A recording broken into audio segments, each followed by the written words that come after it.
Wa alaikum wa rahmatullahi wa barakatuh. Praise be to Allah for allowing us all to gather here tonight, and also for giving me a really good car park out the front. Basically tonight I wanted to talk a little bit about my way to Islam. My dog died, which I was particularly upset about. I love that dog. And sadly I had a friend pass away. He had cancer, and I watched him slowly die over the period of about 8 months. I think at that stage I started to think to myself, is this really all there is?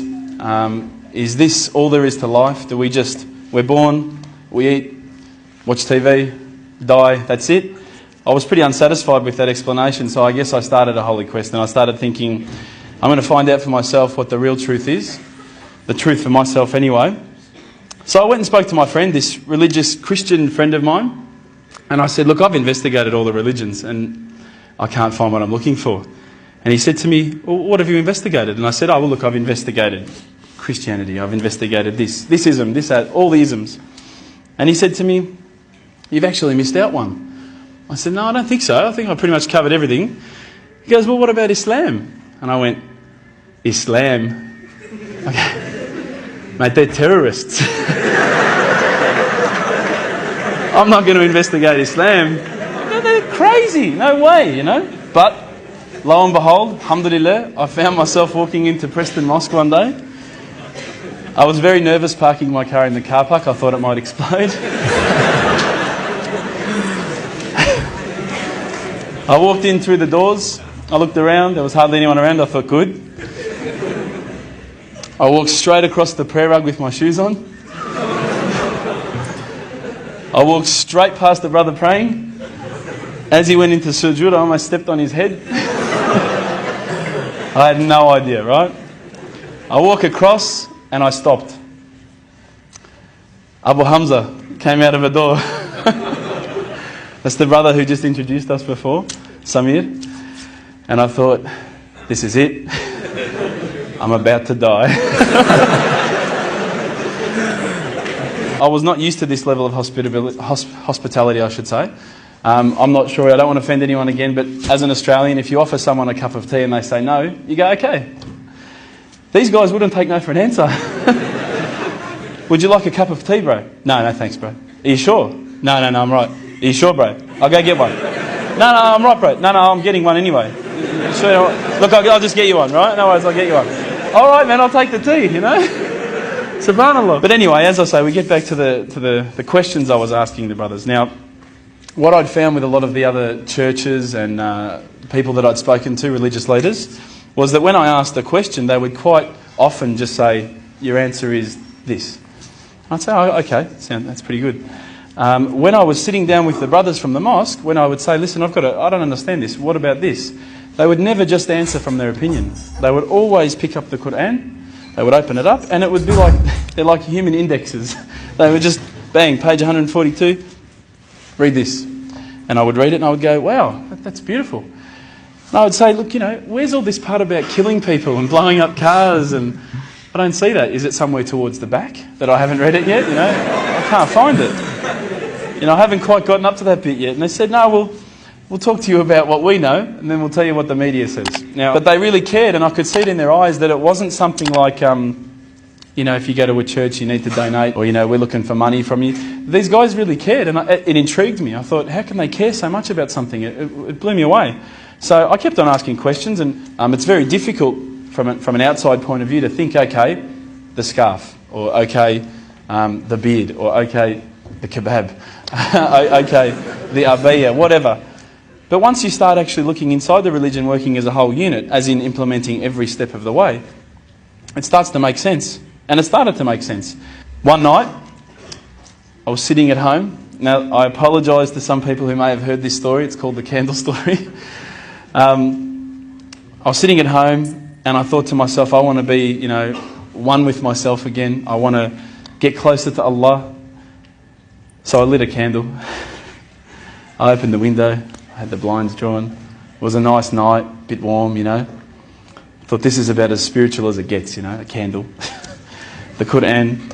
I'm sitting there reading, and I stopped and I thought to myself, look, this is the time. Tonight, Allah and me, we're going to have a bit of a conversation. We're going to, we're going to bond. All I need from you, Allah, is just a sign. Just a little sign. Look, nothing too major, just maybe a bolt of lightning. Bolt of lightning for you, man. Come on, you created the earth. This is just a bolt of lightning. It'll be easy. So I sat there and I went, okay, go. And I swear to you, nothing happened. Absolutely nothing. I was really disappointed. I said, Allah, this is your chance. I'm here, I'm asking you.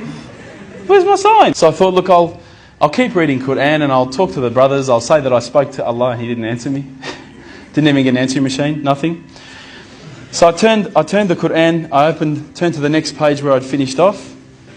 SubhanAllah, the very next verse that I read, for those of you who ask for signs, have we not shown you enough already?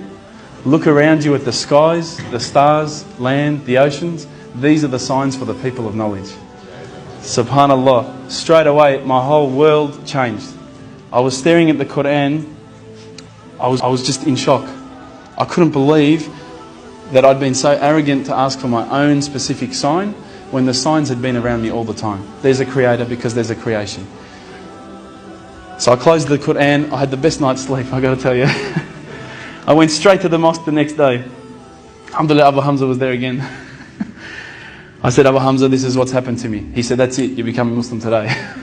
There's no mucking around with Abu Hamza.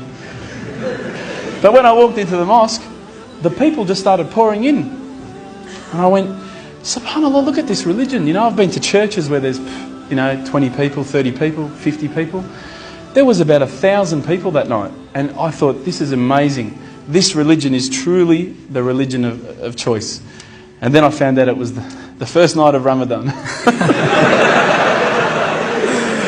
The good old Ramadan Muslims. But still, it was nice. Started to say the words, and all the fear went out of my body and out of my heart. Ashhadu an la ilaha illallah wa ashhadu an Muhammadan Rasulullah. And I felt like a shower had been turned on and my whole body had been flushed clean. And trust me, I needed to be flushed clean. I was standing up there. All the brothers started yelling out, Takbir, Allahu Akbar. I thought I'd done something wrong. So I stood back a bit and they started coming towards me and I thought, oh no. I'm pretty sure I said what he said. And they started hugging me and kissing me. Now, I had never been hugged and kissed by that many men in my life.